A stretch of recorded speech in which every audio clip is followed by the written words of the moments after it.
Simba की सांसें भारी हो रही थीं। उसके दिमाग में अश्विन की बातें हथौड़े की तरह गूंज रही थीं। तुम केवल शिकारी नहीं हो, तुम शिकार भी हो। परछाइयां अब स्थिर नहीं थीं। वे जिंदा थीं। उसकी आंखों के सामने हिल रही थी, जैसे अंधेरे में कुछ बड़ा आकार ले रहा हो। अगर अश्विन एक रक्त पिशाच था, तो उसे किसने बदला? अतीत का दरवाजा खुलता है। अचानक हर चीज धुंधली हो गई। उसकी आंखों के सामने पुरानी यादें चमकने लगी। खून से सने पत्थर, एक अधूरी चीख, एक टूटी हुई कसम।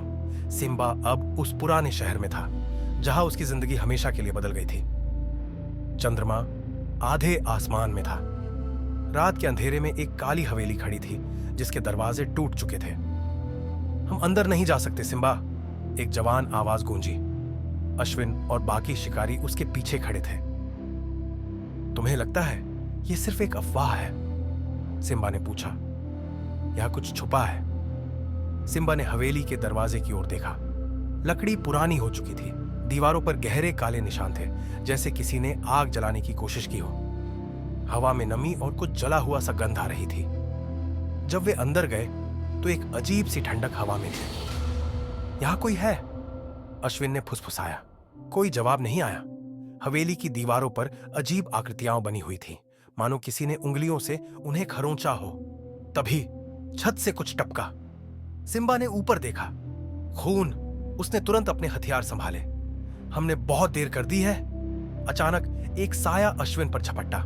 नहीं। सिम्बा ने अपनी कटार खींची और वार किया। धातु मांस से टकराई। गर्म खून हवा में उछला।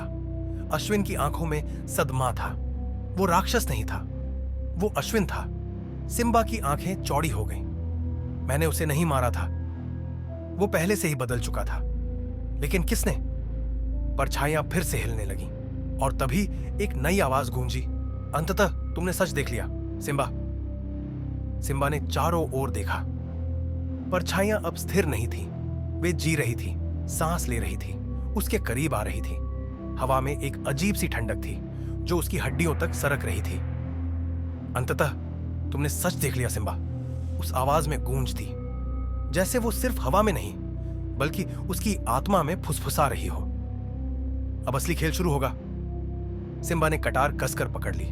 कौन हो तुम? वो जिसे तुमने खुद बुला दिया था। अचानक उसके सामने एक आकृति उभरने लगी। धुंध से निकलती हुई एक लंबा, दुबला, पतला इंसानी शरीर, जिसकी आंखें गहरी काली थीं, बिल्कुल खाली। उसका चेहरा जाना पहचाना लग रहा था। सिम्बा की यादें वापस दौड़ने लगी। 3 साल पहले नागदाम में जो हुआ था, वह एक दुर्घटना नहीं थी। उसने अश्विन पर वार किया था, पर अश्विन पहले ही बदल चुका था। लेकिन अगर अश्विन पिशाच बन चुका था, तो उसका निर्माता कौन था? सिम्बा को याद आया, वो हवेली, वो अंधेरा और वो दरवाजा जो उन्होंने नहीं खोला था। तुम जिंदा हो, सिम्बा ने फुसफुसाया। अश्विन मुस्कुराया।